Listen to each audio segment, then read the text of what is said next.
मीराबाई की ननद पहले तो बहुत लड़ती थी, पहले तो बड़ी विपरीत बुद्धि वाली थी, लेकिन एक दिन उसने चमत्कार देख लिया। ठाकुर जी का अपहरण करवा दिया, गिरधर लाल जी का अपहरण करवाया मीराबाई की ननद ने, और गिरधर लाल जी की जगह जिस कपड़े को ओढ़ करके श्री गिरधर लाल सोए थे मीराबाई के, उनके स्थान पर एक नाग रखवा दिया। उस पिटारे में जिसमें गिरधर लाल जी रहते थे, जो झांपी जी थी, उसमें नाग रख दिया। ठाकुर जी कहीं और कर दिए। बोले सुबह मीरा उठेगी, जैसे ही कपड़ा हटाएगी सोई नाग उठ करके डस देगा, चली जाएगी। मीराबाई तो अपने भक्ति भाव से जागो मेरे मोहन प्यारे भोर का राग गाने लगी। गाती हुई जैसी पहुंची, ठाकुर जी की झांपी जी के ऊपर जो वस्त्र रखा था, बड़े प्रेम और भाव से, और मां झरोके में से झांक के ननद देख रही है। बोले अभी नाग निकलेगा, इसको डस देगा। और जैसे ही वस्त्र हटाया तो महाराज नाग तो अंतर ध्यान हो गया, गिरधर लाल जी थे वहां पर। और ये दृश्य अपने आप देखा उसकी ननद ने।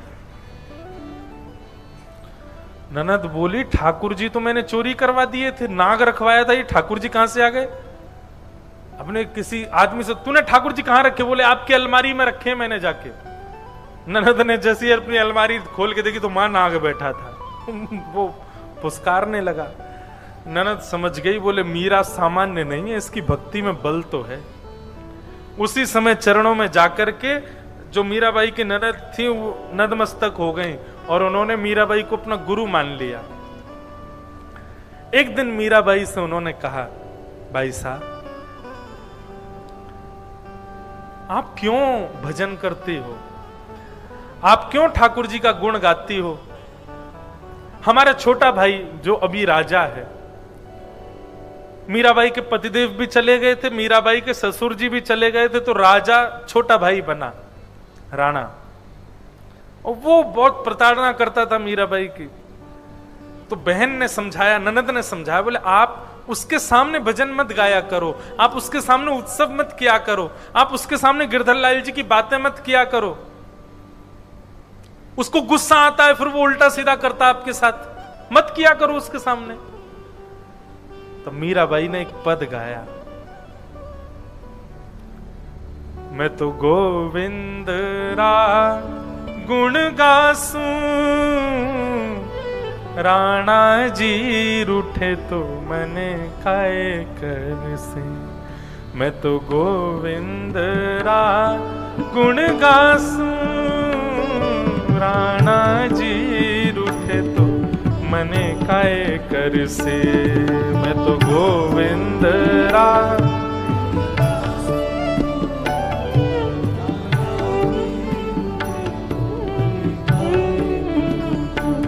मैं तो गोविंद रा गुण गासूं, राणा जी रूठे तो मने खाए कर से। मैं तो गोविंद रा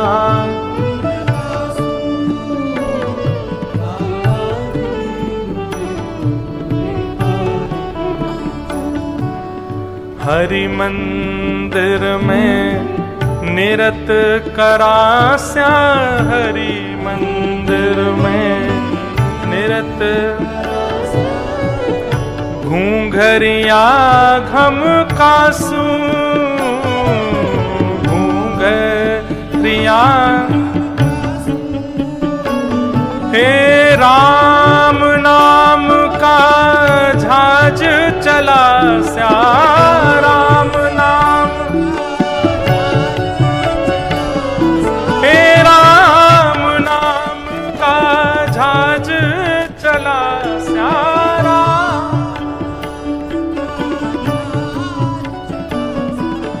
भव सागर तर जासूं। मैं तो गोविंद रा गुण गासूं, राणा जी रूठे तो मने खाए कर से।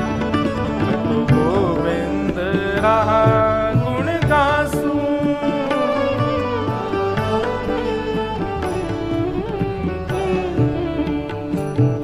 मीराबाई कहती हैं क्यों गाना बंद कर दूं मैं ठाकुर जी का गुण? बोले राणा गुस्सा करेगा। अच्छा, राणा गुस्सा करके ज्यादा से ज्यादा क्या करेगा मेरा? मार तो मुझे पाया नहीं, ज्यादा से ज्यादा महल से निकाल देगा। राणा गुस्सा होगा तो महल से निकाल देगा, लेकिन मेरे ठाकुर गुस्सा हो गए तो पूरे ब्रह्मांड में कहीं जगह नहीं मिलेगी, पूरे विश्व में कहीं जगह नहीं मिलेगी, कहां जाऊंगी मैं? अरे ये छोटे मोटे राजाओं के गुस्सा होने से थोड़ी मुझे डर लगता है। मेरा महाराज ना रूठ जाए, मेरा साहिब ना रूठ जाए, मेरा गिरधर ना रूठ जाए। भक्ति हो तो मीराबाई जैसी सिचुएशन के अकॉर्डिंग मैं नहीं रहूंगी, मेरे अकॉर्डिंग सिचुएशन को होना पड़ेगा। आज भी तो लोग ऐसे ही करते हैं। संसारी लोग, संसार के विषय भावों में रहने वाले लोग, वो यही इंप्लीमेंट करवाते हैं अपनी लाइफ में, हम जैसे हैं वैसे सब हो जाओ। तो भक्त क्यों पीछे हट जाता है इस बात में? मैं जैसा हूं वैसे सब हो जाओ। और यदि मेरे जैसे सब नहीं रह सकते, मैं कहीं नहीं जा रहा, तुम जाओ मुझे छोड़ के। क्यों हर बार भक्त ही छोड़ के जाएगा घर? अब भक्त रहेगा घर में, बाकी सब जाओ कहीं और रहो, वो वहीं रहेगा। हम थे नहीं मीराबाई के समय, नहीं तो मीराबाई को घर नहीं छोड़ने देते। मैं क्या ही कर लेता, लेकिन एक बात है बस कहने की,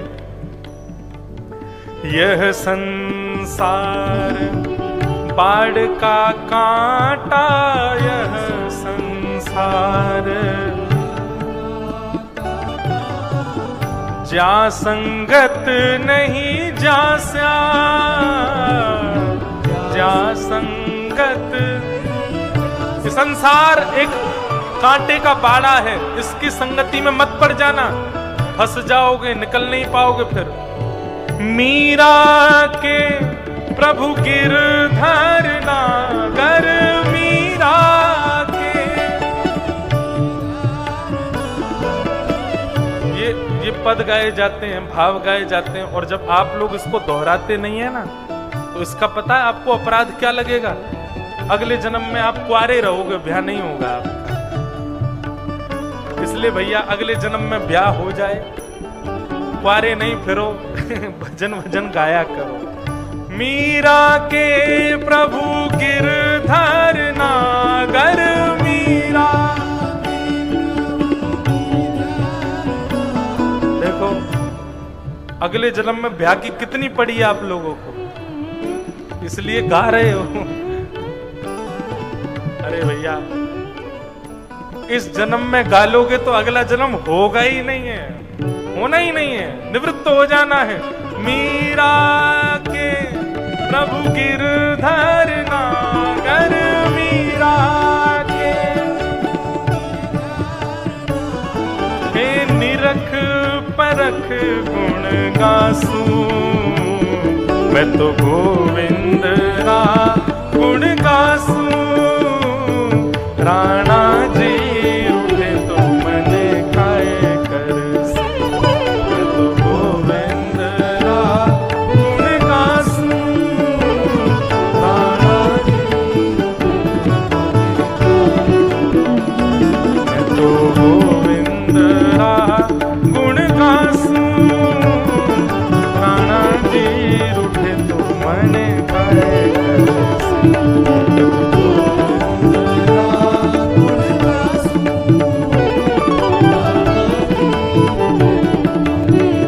चरणामृत नेम हमारा, चरणामृत। नित उठ दर्शन जासू, नित उठ दर्शन जासू। मैं तो गोविंद रा गुण गासू। राणा जी उठे तो मने खाए,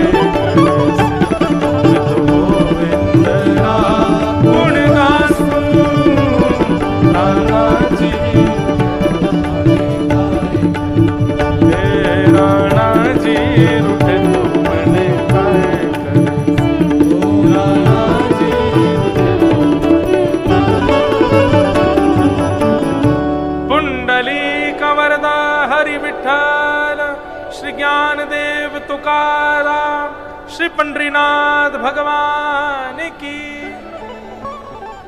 तो वैष्णव पथ पर यदि आए हो, भक्ति पथ पर आए हो, वैष्णव बनना चाहते हो, इस बात को गांठ बांध लीजिए। संसार के चकाचौंध में, संसार की अव्यवस्थाओं में बदलना नहीं, फिर ऐसे ही रहना। फिर चाहे दुनिया के किसी कोने में चले जाओ, आपका स्वरूप वैष्णव का ही रहना चाहिए। आपके मुखमंडल से वैष्णवता दिखनी चाहिए। आपके नियम, व्रत, धर्म सब में वैष्णवता होनी चाहिए। अरे कहां तक कहें, रात्रि में सो ना तो भी वैष्णव बन के ही सो। हम रात्रि में सोते हैं ना तो भी धोती पहन के ही सोते हैं। हम क्रिकेट खेलने जाते हैं तो भी धोती पहन के ही जाते हैं। क्यों? वहां भी कोई ये नहीं कहे कि देखो प्लेयर छक्का मार रहा है, कोई यूं कह दो कोई भक्त है छक्का मार रहा है।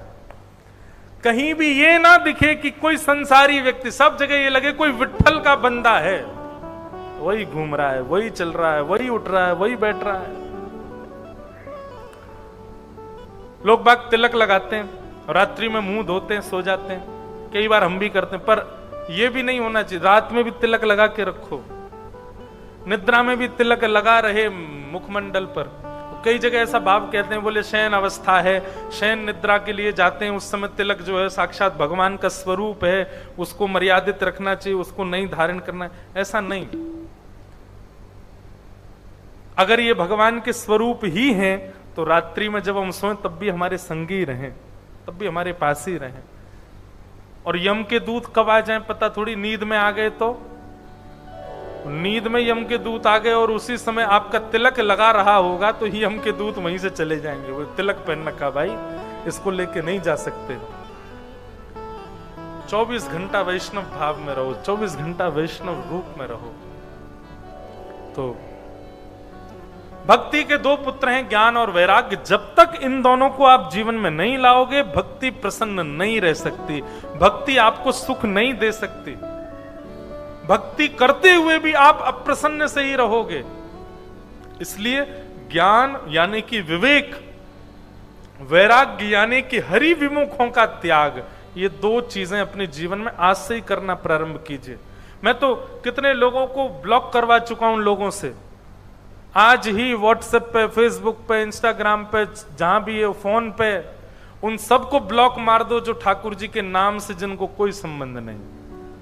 वो चाहिए आपके कितना बड़ा सखा। अरे आप कहते हो है तो हमारा मामा ही, है तो हमारा चाचा ही। अरे भाई, मामा, चाचा, भाई, बंधु भी वही हो सकता है जो ठाकुर जी का है। जो ठाकुर जी का ही नहीं है वो काय बात का मामा, जो ठाकुर जी का ही नहीं है वो काय बात के चाचा, जो ठाकुर जी के ही नहीं है वो काय बात के आपके, किस भाव से आपके। जो ठाकुर जी का ही नहीं है ऐसा सखा कैसे हो सकता है आपका? हाँ, संसारी व्यक्ति का हो सकता है, पर आप वैष्णव हो, आप ठाकुर जी के हो, आपकी तो हर स्थिति में वैष्णव ही होना चाहिए। आपकी थाली में जो भोजन हो ना वो भी वैष्णव होना चाहिए, आपके वस्त्र भी वैष्णव। अब बहुत बातें हैं कहने को। तो इस प्रकार भक्ति महारानी ने अपने पुत्रों का विषाद बताया।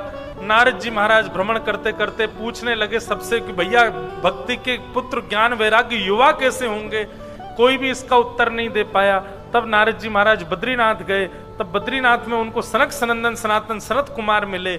उन चारों ने उत्तर देते हुए कहा, बोले ज्ञान और वैराग्य को यदि युवा करना है तो एक ही उपाय है। बोले क्या?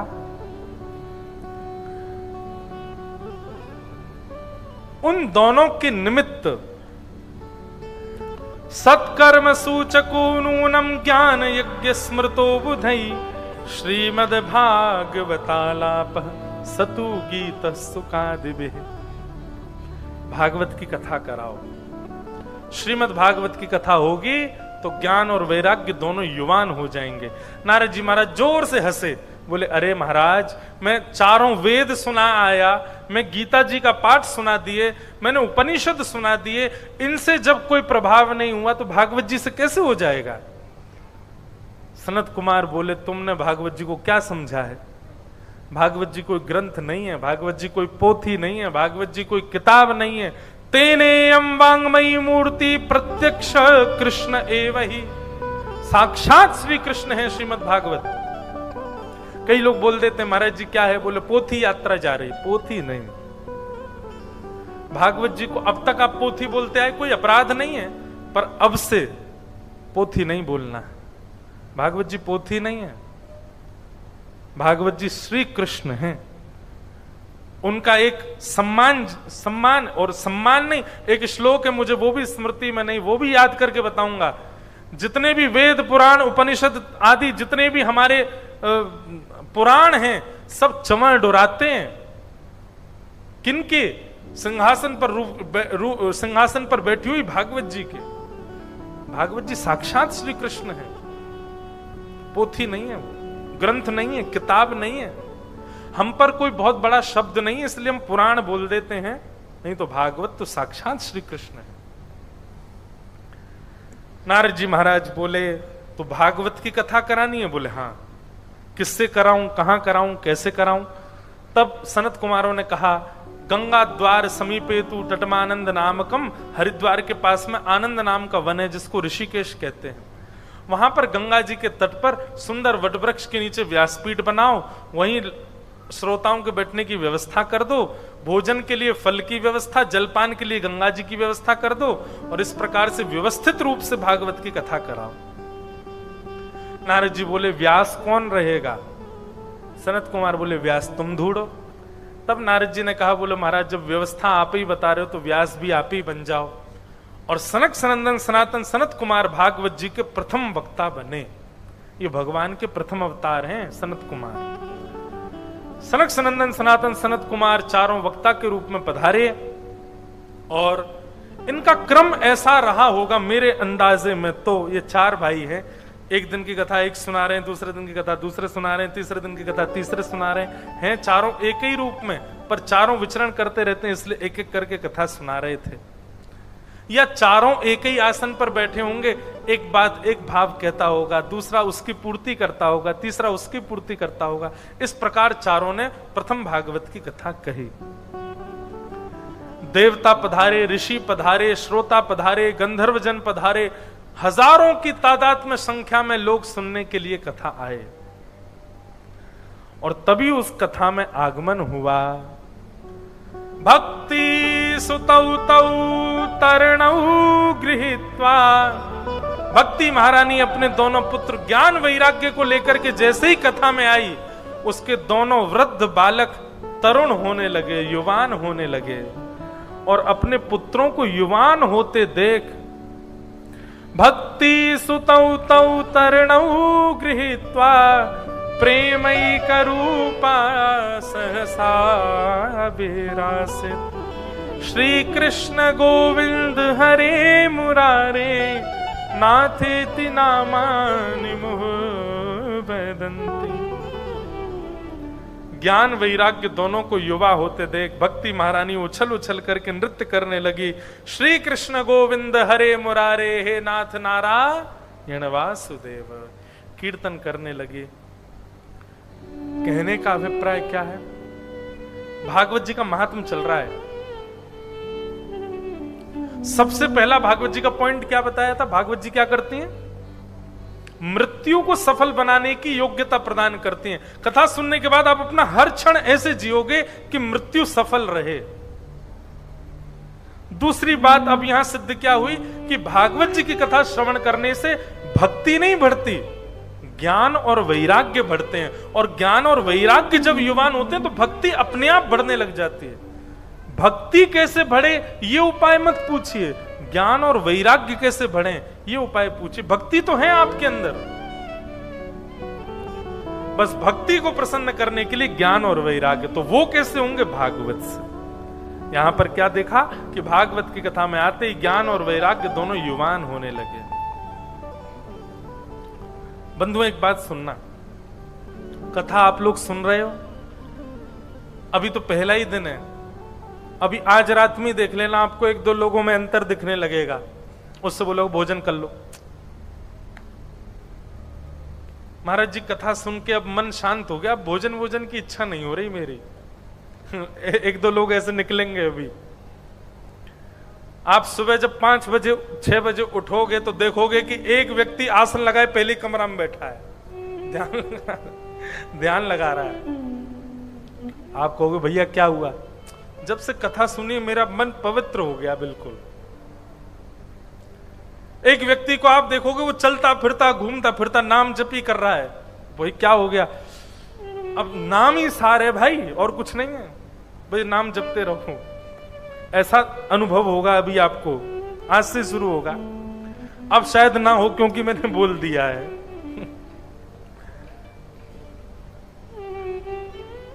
वो ऐसा करे इसकी मैं निंदा नहीं कर रहा या उसका उपहास नहीं कर रहा, पर ये 7 दिन बाद नहीं होगा ऐसा। 7 दिन बाद जैसे ही आप अपने कामों में जाओगे, अपने घर जाओगे, अपने नगर में जाओगे, अपने शहरों में जाओगे, फिर वैसे ही हो जाओगे। मतलब जितने दिन कथा चल रही है, ज्ञान और वैराग्य आपके युवान हो जाएंगे। यहां से वापस जाते फिर वृद्ध होके घर जाएंगे।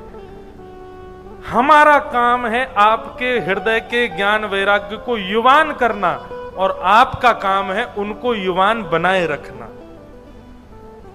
अगर वो युवान नहीं रहे, अगर किसी में ये परिवर्तन दिखे, भोजन की इच्छा नहीं, रात में निद्रा नहीं आ रही, भजन चल रहा है, सुबह जल्दी ब्रह्म मुहूर्त में उठ के स्नान करके महाराज चले गए पंडरीनाथ भगवान का दर, अगर ये स्थिति अभी 7 दिन में हो रही है, इसको कांस्टेंट रखिएगा आगे, ये यहीं ना रह जाए। नहीं तो वही हो जाएगा ज्ञान वैराग्य, फिर वृद्ध हो गए आपके। ये युवान बने रहे। किससे होंगे युवान? भागवत से। भक्ति महारानी प्रसन्न हो गई, व्यास जी के चरणों में प्रणाम करने लगी। धन्यवाद, आपने मेरी पीड़ा दूर कर दी, मेरे दोनों पुत्र युवान हो गए नाथ, आपकी बड़ी कृपा। अब मुझे आज्ञा करें, मैं क्या करूं? तब नारद जी ने आज्ञा की, भक्ति सुगोविंद स्वरूप कर्त्री, प्रेमई कधरित्री, भवरोग हर्त्री, सात्वं च तिष्ठस्व सुधैर्य संशया, निरंतरं वैष्णव मानसानि।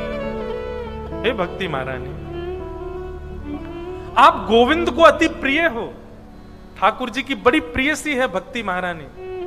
आप जिसके जीवन में जाती हो उसके भवरोग को नष्ट कर देती हो, आप प्रेम को प्रकट कर देती हो। हे भक्ति महारानी, हम आपसे केवल इतनी प्रार्थना करते हैं, ये जितने भी श्रोता यहाँ बैठे हैं ना, ये सब बड़े बड़े पावन हैं, बड़े पवित्र हैं, क्योंकि कथा में बैठे हैं। आप सदा सर्वदा के लिए इनके हृदय में जाकर के विराजमान हो जाओ, बस यही वरदान दो। भक्ति महारानी ने हाथ जोड़ करके नारद जी से कहा, मैं वचन देती हूं, जो भी भागवत की कथा में या जो भी इस प्रकार के सत्संग में आकर के बैठेगा, मैं उसके हृदय में जाकर के विराजमान हो जाऊंगी। पर मेरा काम केवल विराजमान होने का होगा, मुझे सदा विराजमान रखने की जिम्मेवारी उस व्यक्ति की होगी जिसके हृदय में मैं जाऊंगी। समझ में आई बात? भक्ति आ गई आपके अंदर, ज्ञान आ गया आपके अंदर, वैराग्य आ चुका है आपके अंदर, अब वो सदा तिष्ठित रहे अंदर, इसके लिए आपको प्रयत्न करते रहना होगा। इस प्रकार भागवत का प्रथम महात्म, प्रथम सर्ग यहाँ पूर्ण होता है, उसको हम प्रणाम करते हैं। भागवत जी का दूसरा भाव अभी और बचा है महात्म का, वहां से हम कल से कहना प्रारंभ करेंगे। धुंधुकारी का प्रसंग अभी श्री ठाकुर जी के मधुर मधुर यहाँ पर सुंदर अभंग भी हम सुनाएंगे, और श्री पंडरीनाथ भगवान के मधुर भाव भी सुनाएंगे। बस आप सब लोग बड़े प्रेम और भाव से खूब निष्ठा से कथा सुनिए। भोजन कम भजन ज्यादा। हम तो कहेंगे हलवाई जी भी अगर सुन रहे हो तो भोजन की मात्रा कम ही रखना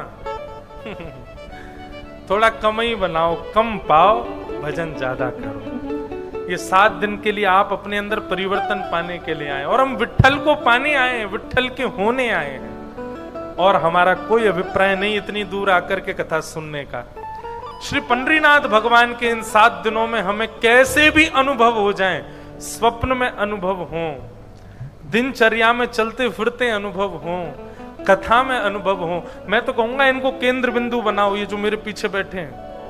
7 दिन के अंदर इनके हाथ या आंख या नासिका या कहीं पर आपको अंतर दिखना चाहिए, तो समझ जाना आप कथा सुन रहे हो।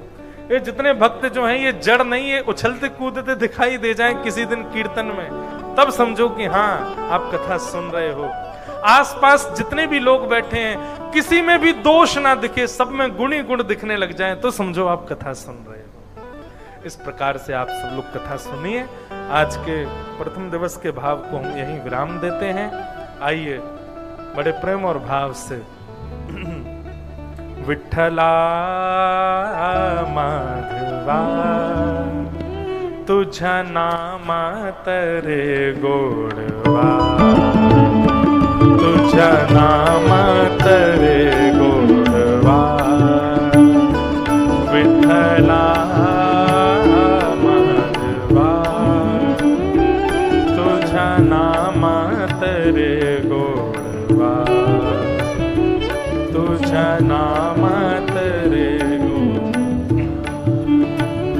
केशवा माधवा तुझा नामा तरे गोडवा, तुझा नामा तरे गोडवा, केशवा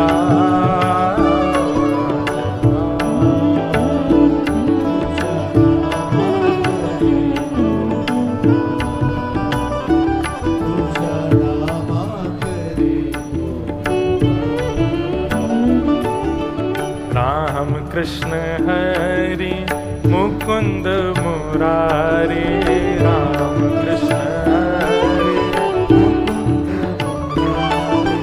राम कृष्ण हरि मुकुंद मुरारी, राम कृष्ण हरि पांडुरंग पांडुरंग पांडुरंग हरि,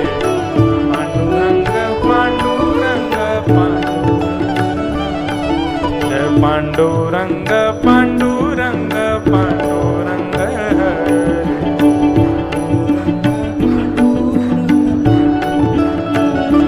जय जय राम कृष्ण हरि मुकुंद मुरारी,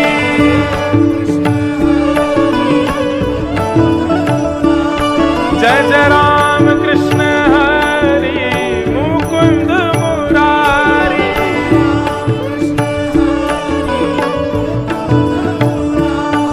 हरि पांडुरंग पांडुरंग पांडुरंग हरि,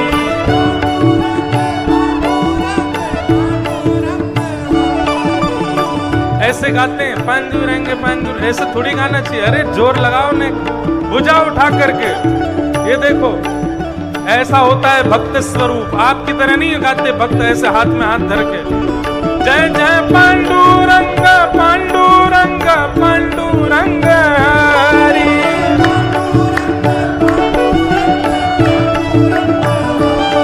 हरि पांडुरंग पांडुरंग पांडुरंग हरि,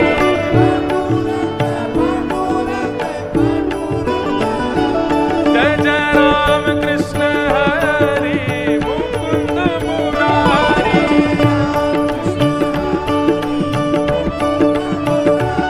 हरि पांडुरंग हरि मुकुंद मुरारी, जय राम कृष्ण हरि मुकुंद मुरारी, हरि पांडुरंग पांडुरंग पांडुरंग हरि, हरि पांडुरंग पांडुरंग पांडुरंग हरि, जय जय राम कृष्ण हरि मुकुंद मुरारी, जय राम कृष्ण हरि मुकुंद मुरारी, जय जय राम कृष्ण हरि मुकुंद मुरारी,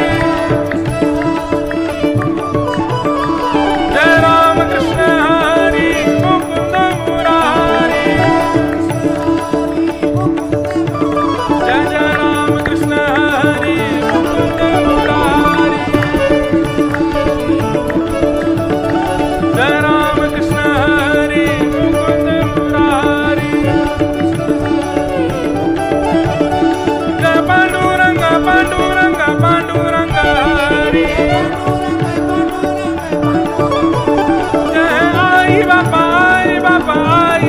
हरी जय राम कृष्ण हरी मुकुंद मुरारी जय राम कृष्ण हरी मुकुंद मुरारी विठ्ठल विठ्ठल